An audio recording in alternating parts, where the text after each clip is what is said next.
애굽의 총리 요셉, 이런 제목입니다. 애굽의 총리 요셉.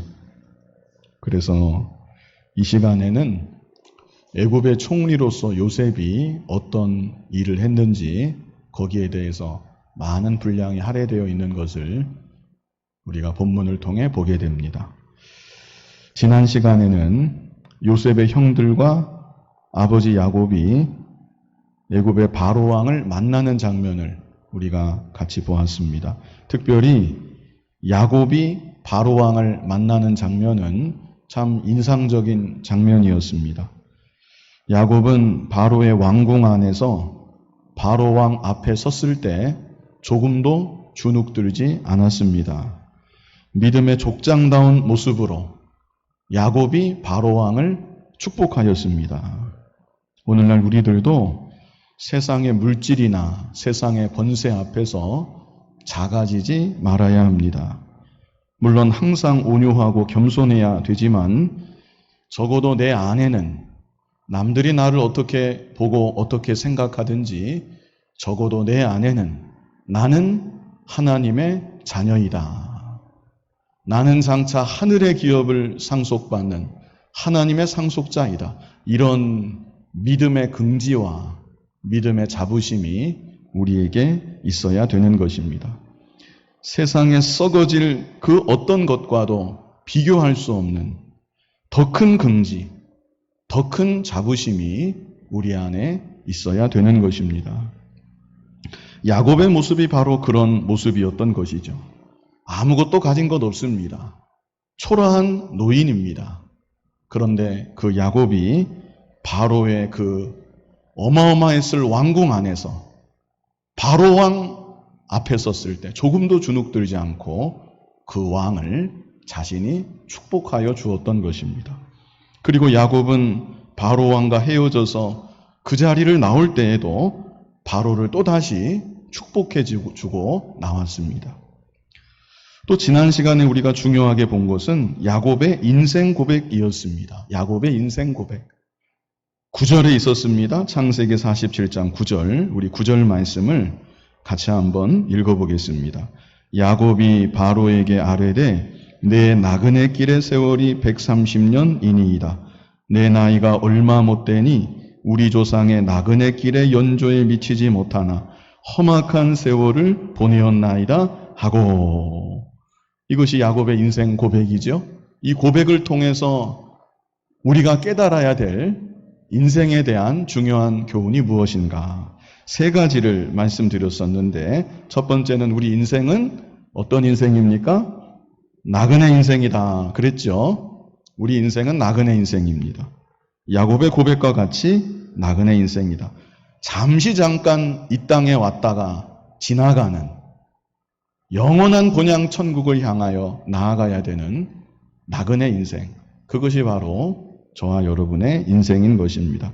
두 번째, 우리 인생은 신속히 가는 인생이다. 이렇게 말씀을 드렸죠. 지금 야곱의 나이가 130살인데 여기 9절에 말하기를 내 나이가 얼마 못되니, 내 나이가 얼마 못되니, 이 말이 자기 나이가 적다는 그런 뜻이 아니라고 말씀을 드렸습니다. 잠깐 사이 이렇게 되었습니다. 얼마 안 된 것 같은데, 내 나이 얼마 안 된 것 같은데 잠깐 지나고 보니 벌써 이렇게 되었습니다. 이런 뜻이라고 했습니다. 우리는 보통 100년 살기가 어렵습니다. 그런데 130년 산 야곱이 잠깐 지나간 것 같은데 벌써 130살이 되었습니다. 그렇다면 우리의 인생은 얼마나 더 빨리 지나가겠습니까? 정말 신속히 지나가는 인생이다. 날아가는 인생이다. 마지막 세 번째는 고난 많은 인생이다 그랬습니다. 야곱이 여기 9절의 끝에 고백하기를 험악한 세월을 보내었나이다. 시편 90편 10절에도 우리의 연수가 70이요 강건하면 80이라도 그 연수의 자랑은 수고와 슬픔뿐이요. 그래서 우리 인생은 고난 많은 인생이다. 야곱의 일생을 보면 고난을 많이 받았죠? 야곱의 아들들은 어땠습니까? 야곱의 아들들도 나름 고난을 많이 받은 것입니다. 요셉은 어땠습니까? 고난을 많이 받았죠? 좀 지나가서 다윗은 어땠습니까? 사도 바울은 어땠습니까? 예수님의 이 땅에서의 삶이 어땠고 예수님 12제자의 삶이 어떠했습니까? 그리고 우리 믿음의 선진들, 하나님 뜻대로 순종하며 살려고 했던 우리 모든 믿음의 선진들이 다 크고 작은 고난들을 통과했던 것입니다.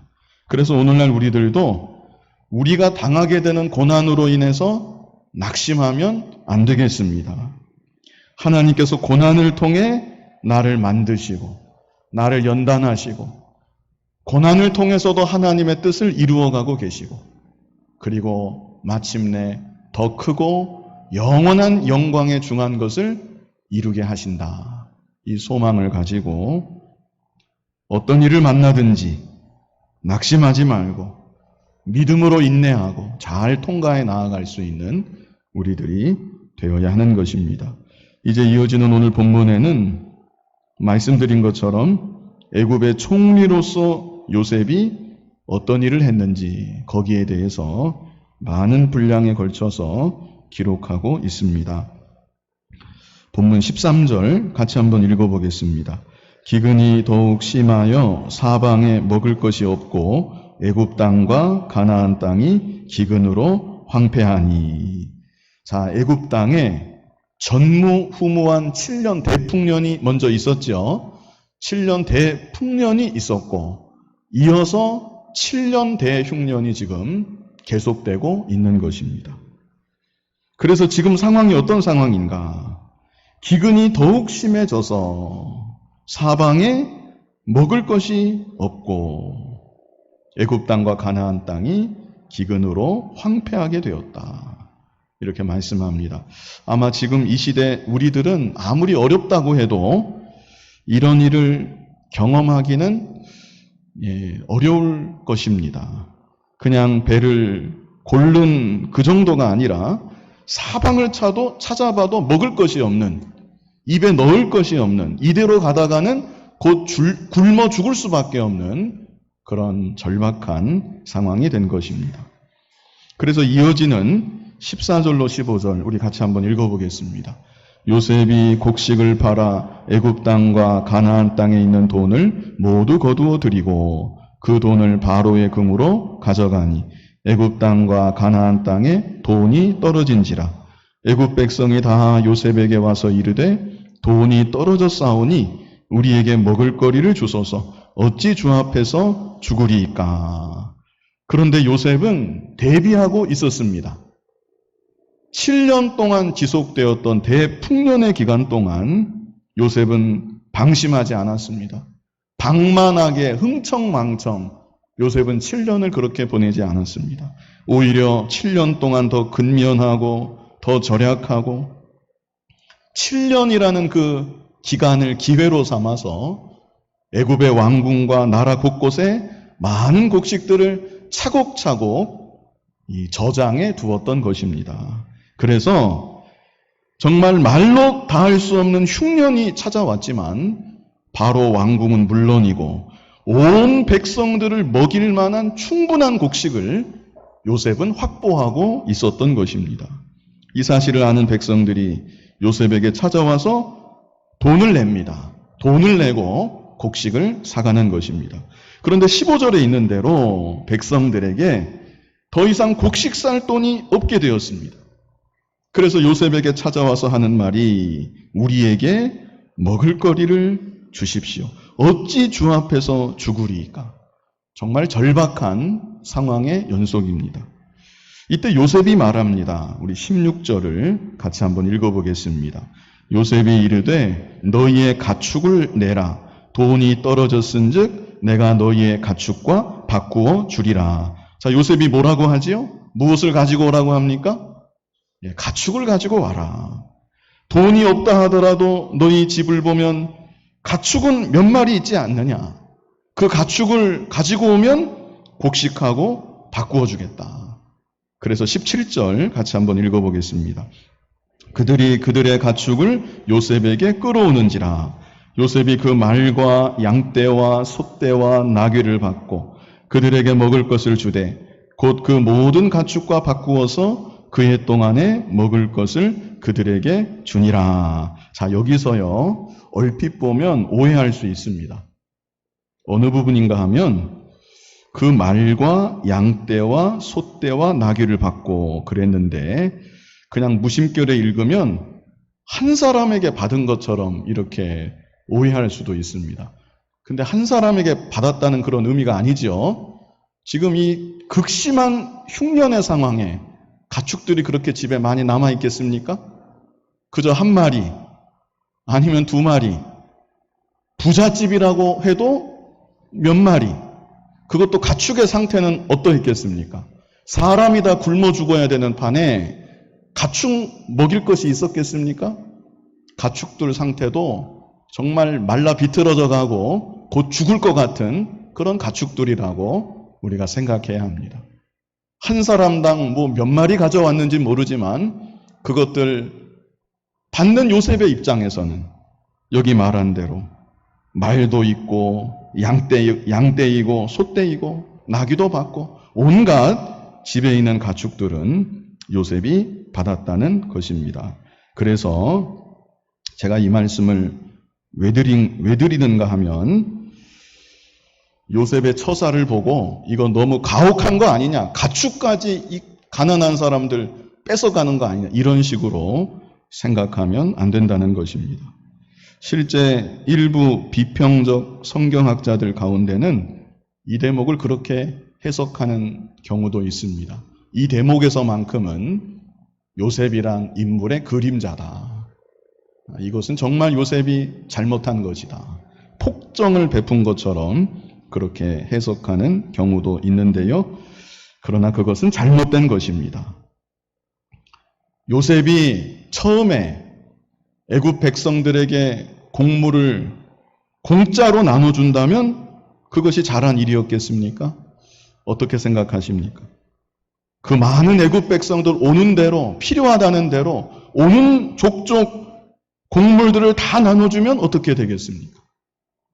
나라의 꼴이 뭐가 되고 그 많은 애굽 백성들, 그들을 오히려 망치는 일이 될 수도 있는 것입니다. 왜 흔한 말로 고기를 잡아다 주지 말고 고기 잡는 법을 가르쳐 주라, 이런 말이 있지요. 그저 입만 벌리고 나라의 기대만 하고 기대기만 하고 그렇게 존재하는 사람들이 아니라 자기 힘과 노력으로 어떻게든지 살아보려고 하고 힘을 쓰고 자기가 가지고 있는 지극히 작은 것이라도 값을 치르려고 하고 그런 자들로 이끌어주는 것, 그것이 요셉의 바른 처사였다고 우리가 이해할 수 있는 것입니다. 또 한 가지, 그냥 공짜로 다 주면 처음에는 감사하게 생각하고 감격할지 모르지만 그 일이 계속되면 어떻게 되겠습니까? 당연하게 생각합니다. 당연하게 생각하고 감사를 모르고 귀한 것도 모르게 되는 것입니다.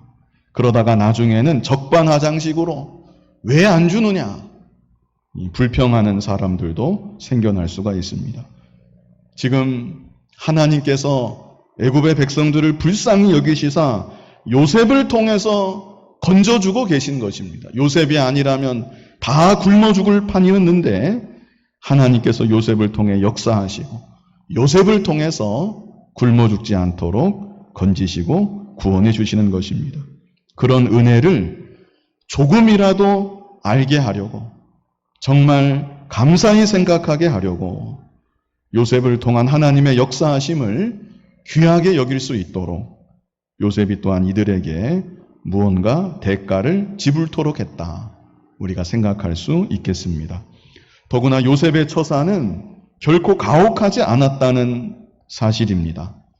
먼저는 이들에게 돈을 받고 공물을 줬는데 요셉이 결코 웃돈을 돈을 더 많이 요구해서 이들의 돈을 착취하지는 않았을 것입니다. 정당한 가격을 받았던지 아니면 깎아서 싼 가격에 곡물들을 살 수 있도록 배려했을 것입니다.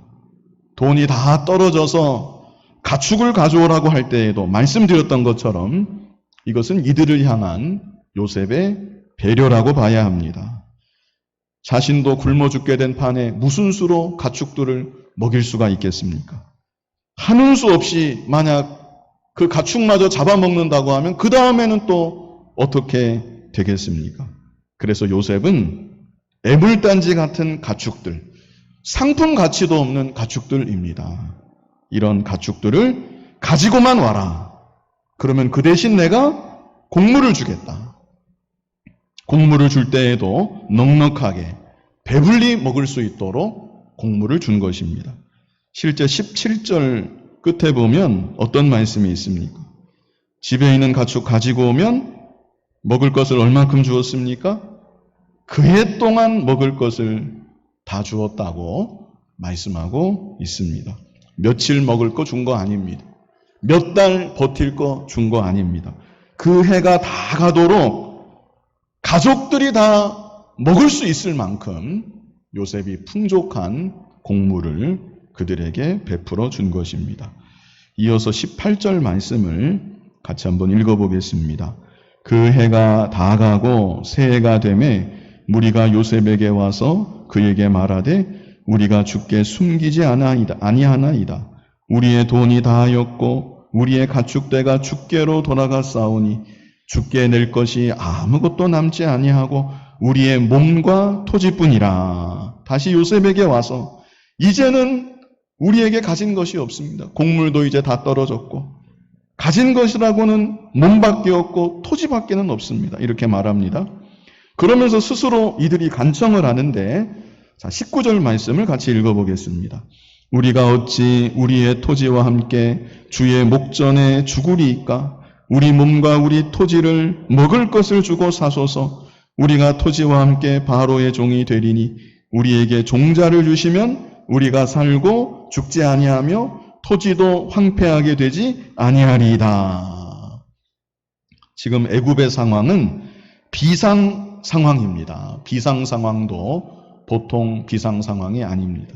어디서도 먹을 것을 찾을 수 없는 정말 극단적으로 절박한 상황에 처해 있는 것입니다. 그래서 이 백성들이 이대로 굶어 죽는 것보다 우리의 토지를 받아주십시오. 우리가 다 바로왕의 종이 되겠습니다. 우리에게 그러면 종자를 주셔서 농사 짓고 먹고 살아갈 수 있도록 우리를 이끌어 주십시오. 이렇게 간청을 하는 것입니다. 지금 이 백성의 말도 오늘날 이 시대 우리의 관점에서 이 말을 보고 이 말을 이해하려고 하면 안 됩니다. 지금부터 3,000년 전의 이야기입니다. 우리와 같은 민주주의 국가가 아니라 절대 왕권의 시대이고 더군다나 애굽의 바로왕은 신이라고 추앙받는 그런 사람이었습니다. 그렇다면 이 당시 왕의 종이 된다는 것, 절대 왕권의 시대, 신이라고 추앙받는 그 왕의 종이 된다는 것, 그것은 결코 나쁜 일만이라고 말할 수는 없는 것입니다. 더구나 극심한 흉년의 때 왕의 종이 된다는 것, 이것은 확실한 안전보장과 같은 것입니다. 왕이 책임져 줄 거 아닙니까? 먹을 것을 줄 거 아닙니까? 그래서 백성들이 요셉에게 찾아와서 이런 간청을 한 것입니다. 이제 이런 백성들의 간청에 요셉이 어떻게 응하는가? 20절을 같이 한번 읽어보겠습니다.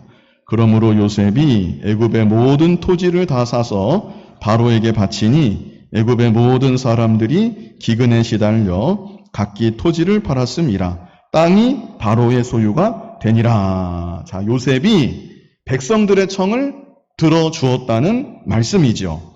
그리고 여기서 주목할 것이 한 가지 있는데요. 어느 부분인가 하면 요셉이 애굽의 모든 토지를 다 샀다 이렇게 말하지요. 모든 하고 다 강조되는 겁니다. 애굽의 토지를 다 샀다 그러지 않고 애굽의 모든 토지를 다 샀다. 그래서 어떻게 했다고 말합니까? 바로에게 어떻게 했어요? 바치니. 자, 이것이 말하는 것은 요셉이 하나도 빠짐없이 바로에게 고스란히 바쳤다는 것입니다. 그래서 이것은 요셉이 조금도 착복하지 않았다. 중간에 빼돌리는 것이 없었다. 이것을 강조하는 것이라고 이해할 수 있겠습니다. 바로의 신하로서 왕을 잘 모시고 그리고 정직하게 청렴하고 결백하게 자신에게 주어진 일들만을 잘 감당했다는 것을 우리가 볼 수 있는 것입니다. 앞에서도 이런 구절이 있었습니다. 자, 14절을 한번 보십시오. 14절을 보시면 요셉이 곡식을 팔아 애굽 땅과 가나안 땅에 있는 돈을 어떻게 거두어 들였습니까? 모두 거두어 들이고 그 돈을 모두 거두어 들인 그 돈을 어떻게 했습니까? 바로의 궁으로 가져가니. 거듭 말씀드리지만 지금부터 3,000년 전 얘기입니다. 우리나라만 해도 불과 몇십 년 전까지 공무원들 이 뇌물 받는 거 이거 큰 그런 관행과도 같은 일이었는데 지금부터 3,000년 전 얘기입니다. 그리고 요셉이 상대하는 대상들은 당장 굶어 죽을 위기에 처해 있는 정말 절박한 자들입니다. 그렇다면 요셉이 예를 들어서 한 사람당 1,000원씩만 받는다고 하면 요셉이 막대한 부를 축적할 수 있었을 것입니다. 그러나 요셉은 한 푼도 그렇게 떼지 않은 것입니다. 모든 돈을 거두어 들여서 바로 그 돈을 바로의 궁으로 다 가져갔다. 역시 요셉이 정직하게 높은 위치에 있었지만 그를 막는다든지 그를 어떻게 할 대상이 있었던 것도 아니었지만 그럼에도 하나님 앞에서 양심적으로 정직하게 청렴하고 결백하게 자신의 일을 처리했다는 것을 우리가 볼 수 있는 것입니다. 요셉은 전에도 그랬습니다. 언제 그랬죠? 보디발의 집에서 일할 때도 요셉은 그랬습니다. 그때도 요셉은 정직했고 청렴했고 결백했습니다. 그랬기에 보디발이 요셉을 가정총무로 삼았고 그 창세기 39장에 있는데 그 39장을 쭉 보시면 어떤 구절이 있냐면 자기의 소유를 다 요셉의 손에 맡겼다. 그런 구절이 있습니다. 자기가 가진 모든 것을 요셉의 손에 믿고 맡겼다. 너무나 정직하니까 이런 구절이 있습니다. 그래서 요셉은 그때나 지금이나 총리가 된 지금이나 정직하고 청렴하게 모든 일을 감당했다는 것을 볼 수 있습니다. 자, 그리고 21절, 본문 21절.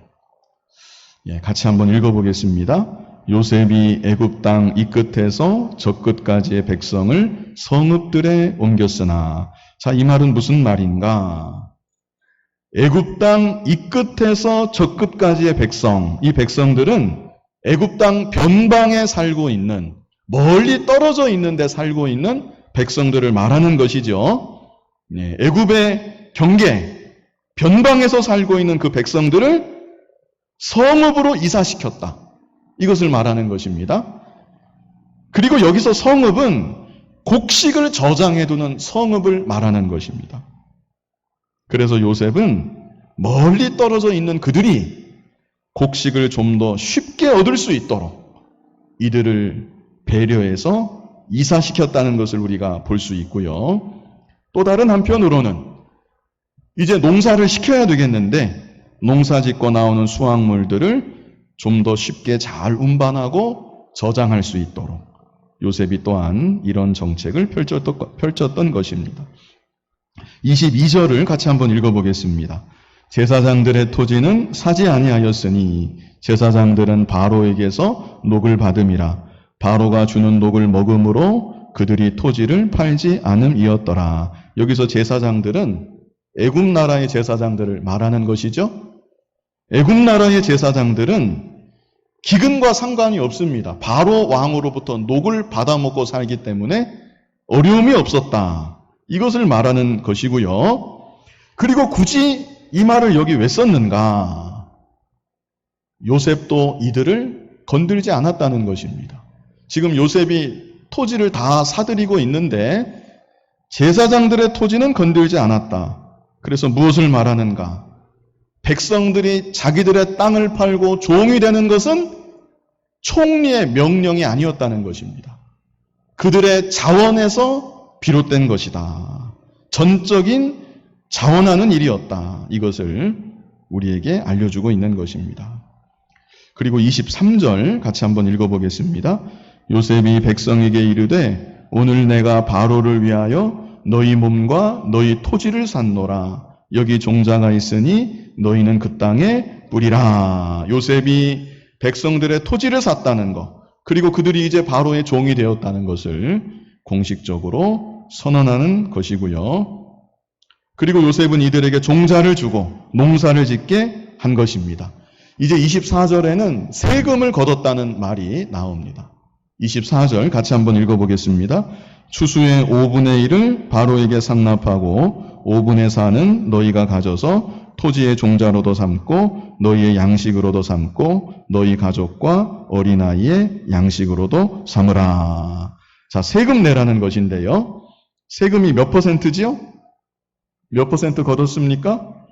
예, 5분의 1을 가지고 오라고 했죠? 5분의 1이니까 세금이 20%입니다. 그리고 80%는 너희 소유로 삼아서 너도 먹고 가족도 먹고 어린아이 양식으로 삼아라 말했습니다. 20% 세금이 결코 무거운 세금이 아닙니다. 지금 우리나라 민주국가인데 간접세까지 포함하면 우리가 20%보다 훨씬 더 많은 세금을 내고 살고 있습니다. 그리고 돈 많이 버는 분들, 제가 잠깐 찾아봤었는데 정확한 건 아닙니다. 1년에 1억 이상을 버는 분들은 세금이 한 40%, 40% 정도를 세금으로 뗀대요. 그래서 돈을 많이 버는 분들도 그렇게 넉넉하지 않다, 뭐 그런 기사를 제가 봤습니다. 우리나라 상위 10%가 전체 세수액의 79%를 지금 담당하고 있다고, 그런 정확한 건 아니고 제가 잠깐 봐서 하여간 비슷합니다. 그렇다고 하는데요. 아무튼 20% 세금이 많지 않다는 거.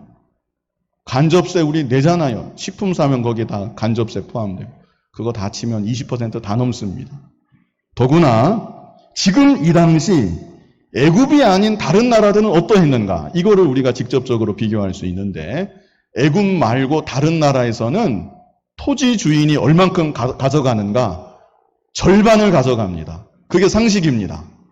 소작농에게 절반을 가져갔습니다. 이 당시. 그러니까 요셉이 20% 걷어간 거는 정말로 관대한 것이었다. 엄청난 배려였다. 우리가 이 사실을 알 수가 있는 것이죠. 그랬기에 25절을 보면 백성들이 어떻게 말을 합니까? 우리 25절 같이 읽어보겠습니다. 그들이 이르되 주께서 우리를 살리셨사오니 우리가 주께 은혜를 입고 바로의 종이 되겠나이다. 요셉의 은혜에 너무나 감사하는 것입니다. 그래서 하는 말이 우리가 기꺼이 바로왕의 종이 되겠다고 말하고 있는 것입니다. 26절도 같이 한번 읽어보겠습니다. 요셉이 애굽 토지법을 세우매 그 5분의 1이 바로에게 상납되나 제사장의 토지는 바로의 소유가 되지 아니하여 오늘날까지 이르니라. 자, 모세오경을 누가 썼죠? 예, 모세가 썼죠. 그죠? 예, 모세가 언제 썼을까요? 지금 애굽에 정착하고 얼마 안 됐는데 430년 만에 해방이 되잖아요. 그래서 광야 생활하는 동안 모세가 모세오경을 썼습니다. 그래서 요셉이 이런 토지법을 세웠는데 이 토지법이 적어도 430년이 더 지난 모세가 이 모세오경을 기록할 이 시점에도 애굽의 이 토지법이 그대로 유지되고 있었다. 이것을 말하고 있는 것이죠. 그래서 여기까지 애굽의 총리 요셉은 국난의 위기 속에 정말 엄청난 위기였습니다. 모든 백성들이 굶어 죽을 수 있는 절박한 상황이었습니다. 이런 상황 속에서 요셉은 정말로 지혜로운 정책, 관대한 정책, 게다가 일할 때에는 정직하고 청렴하게 일해서 나라의 기틀을 오히려 든든히 세웠던 것이고, 그뿐 아니라 많은 백성들을 살려내는 구원자의 역할을 감당했다는 것을, 그래서 하나님이 약속하신 것이 실제 요셉을 통해서 이루어졌다는 것을 많은 절에 걸쳐서 우리에게 보여주고 있는 것입니다. 이제 바로 이어지는 27절에는 이제 얼마 안 남았는데요. 몇 가지 내용이 더 있습니다. 이제 바로 이어지는 27절. 간단한 한 구절이지만 지금까지의 상황과 대비가 되는 기록이 이 한 절에 있습니다.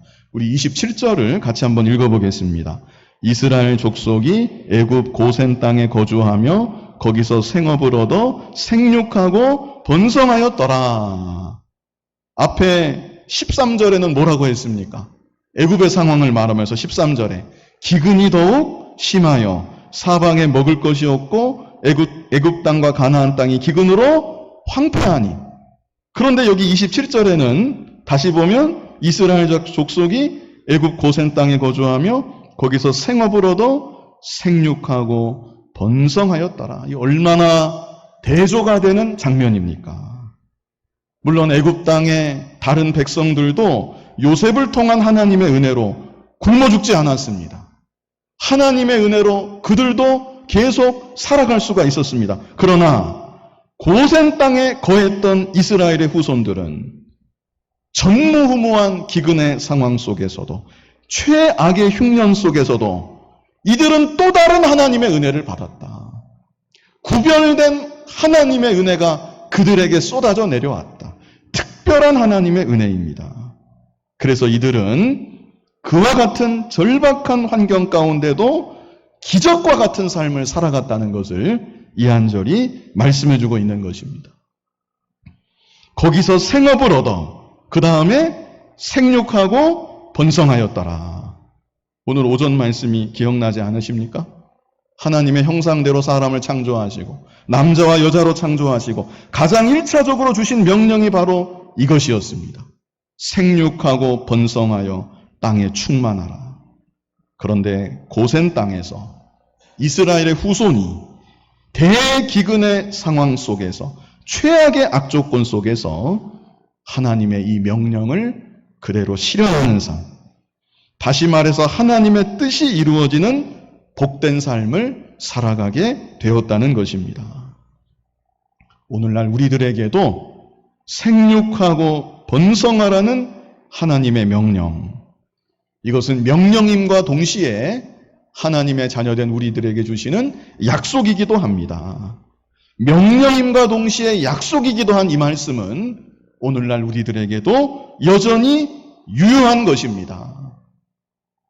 육신의 자손을 많이 보는 것, 내가 하는 일들마다 창성하고 잘 되는 것, 그것도 물론 이 명령 안에 포함이 되었다고 하겠지만, 그보다 더 중요한 것은 믿음의 자손을 많이 보는 것입니다. 개인적으로, 가정적으로, 시대가 아무리 어려울지라도, 시대가 아무리 불신의 환경일지라도 믿음의 계대를 계속 그 가운데 이어나가는 것이고, 복음을 전해서 영적 자손들을 계속 나아가야 되는 것입니다. 하나님은 이제도 하나님의 자녀된 우리들을 통해서 이 일을 하시고 교회를 통해서 이 역사를 이루어 가시는 것입니다. 우리는 비록 부족하고 시대적 환경, 시대적 상황 암울하다 할지라도, 대기근과 같은 상황이라 할지라도 우리는 하나님의 나라를 위해서 하나님의 뜻을 계속해서 이루어 나아가며 하나님의 손에 붙잡힌 바 되어 하나님의 구원 역사에 쓰임받는 우리들의 믿음의 삶이 되어야 하는 것입니다. 이제 마지막 28절로 31절인데요. 이 28절로 31절에는 야곱의 믿음이 여기에 간단히 기록되어 있습니다. 28절을 같이 한번 읽어보겠습니다. 야곱이 애굽 땅에 17년을 거주하였으니 그의 나이가 147세라. 자, 바로왕을 축복할 때가 야곱이 몇 살이었죠? 130살이었습니다. 어느덧 17년이 흘러간 것입니다. 17년을 더 산 것입니다. 그리고 29절로 30절 같이 한번 읽어보겠습니다.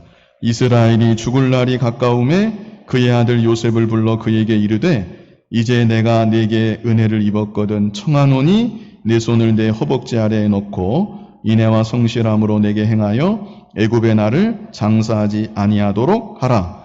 내가 조상들과 함께 눕거든 넌 나를 애굽에서 메어다가 조상의 묘지에 장사하라. 요셉이 이르되 내가 아버지의 말씀대로 행하리이다. 자, 바로 여기에 야곱의 믿음이 나타나 있습니다. 29절을 보면 이스라엘이 그랬죠? 이스라엘이 야곱이죠? 야곱이 죽을 날이 가까움에 자기 죽을 날이 가까웠다는 것을 야곱이 알았습니다. 그래서 어떻게 했습니까? 그의 아들 요셉을 불렀습니다. 그리고 요셉에게 엄숙히 다짐하도록 시켰습니다. 그 다짐이 무엇이지요? 29절 끝에 있습니다. 무엇을 다짐하게 했습니까? 애굽의 나를 장사하지 아니하도록 하라.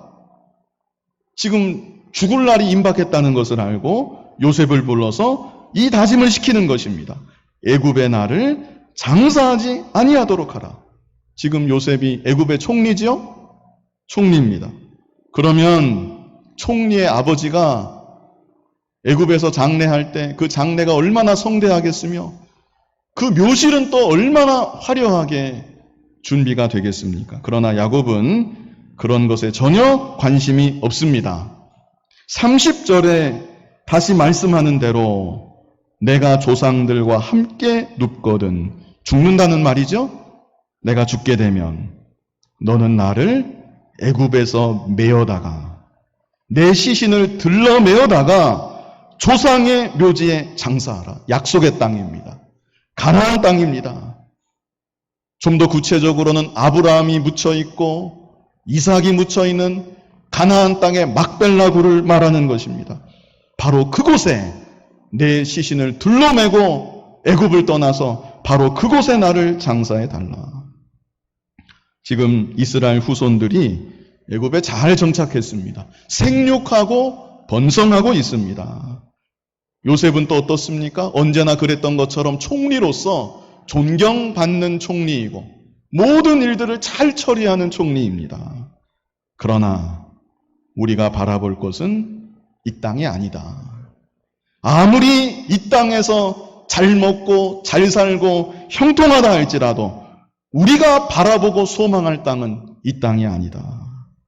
우리는 약속의 땅, 하나님의 약속이 있는 가나안 땅을 바라봐야 되고 우리의 후손은 반드시 그 땅에 들어가 하나님의 나라를 그곳에 이루어야 한다. 야곱이 이 사실을 하나님의 약속을 믿고 바라보는 것이고 소망하는 것이고 그리고 후손들에게 이것을 또한 교육하고 있는 것입니다. 지금 당대뿐이 아닙니다. 앞으로 후대도 마찬가지입니다. 믿음의 족장 야곱이 애굽에서 죽었는데 돌아가셨는데 그 시신은 애굽에 있지 않고 가나안 땅에 가 있다. 이 사실이 후손들에게 전달될 거 아니겠습니까?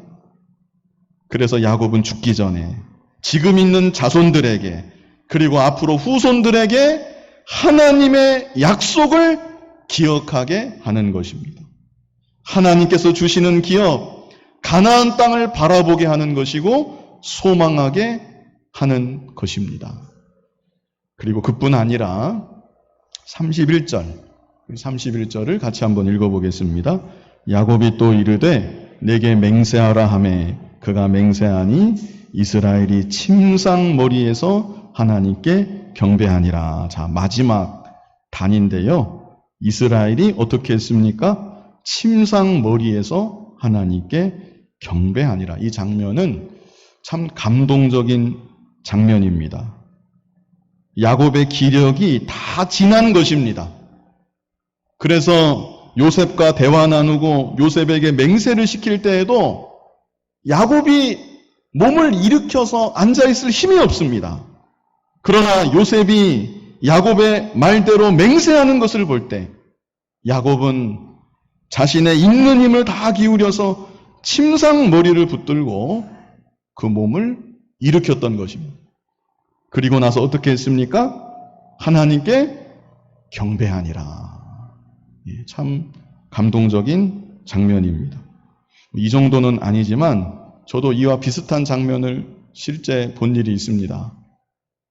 제 외할머니가 이렇게 누워 계시다가 거의 정말 뼈만 남고 곡기를 다 끊으셔서 이제 정말 돌아가시겠구나. 그런 시점에 믿는 자손들이 그 앞에 다 모여서 찬송가를 부르는데 하늘 가는 밝은 길이, 그 찬송 제가 불렀던 것으로 기억이 납니다. 그 후렴구에 와서 나는 부족하여도 영접하실 터이니, 그 찬송을 우리가 큰 소리로 부르는데 할머니가 꼼짝도 않고 미동도 않고 누워 계신 뼈만 남은 할머니가 갑자기 두 손을 하늘로 쫙 올리시는 거예요. 지금 생각해도 참 뭉클하고 그 순간에는 얼굴에 쥐가 나는 줄 알았습니다. 그대로 하늘나라 가셨으면 참 극적일 뻔했는데 그러고도 한참을 좀 더 사셨습니다. 그리고 나서 실제 돌아가실 때는 그냥 조용히 이렇게 돌아가셨는데요. 그런데 야곱은 마지막 순간까지 있는 힘을 다해서 침상머리에서 하나님을 찬송하고 하나님께 경배했던 것입니다. 오늘 본문뿐이 아니라 히브리서에 분명히 그렇게 기록하고 있습니다. 야곱의 진짜 마지막 유언이 창세기 49장에 있는데 그때 히브리서 말씀도 같이 보도록 하겠고요. 아무튼 야곱은 마지막 순간까지 그의 기력이 다 지나는 그 순간에도 자손들로 하여금 하나님의 약속을 기억하게 만들었고 하나님께서 주실 기업을 바라보게 하였고 소망하게 하였고 자기 자신도 끝까지 하나님을 경외하며 하나님을 경배하는 삶을 쉬지 않았다는 것을 우리가 보게 되는 것입니다. 바라옵기는 우리들의 일생도 하나님을 끝까지 찬송하고 하나님을 경배하고 우리의 후대에게 믿음의 유산을 잘 물려줄 수 있는 복된 삶이 될 수 있기를 간절히 바랍니다. 거룩하신 아버지 하나님, 하나님의 자녀로 우리를 삼아주시고 우리의 인생길 가는 동안 우리를 인도하여 주시는 크신 은혜와 사랑을 감사합니다. 살아가는 날 동안 변함없이 하나님을 경외하게 하여 주시고 끝까지 천국의 소망을 가지고 믿음으로 흔들림 없이 나아갈 수 있는 우리 일생의 믿음의 발자취가 되게 하여 주시옵소서. 예수님 이름으로 기도하옵나이다. 아멘.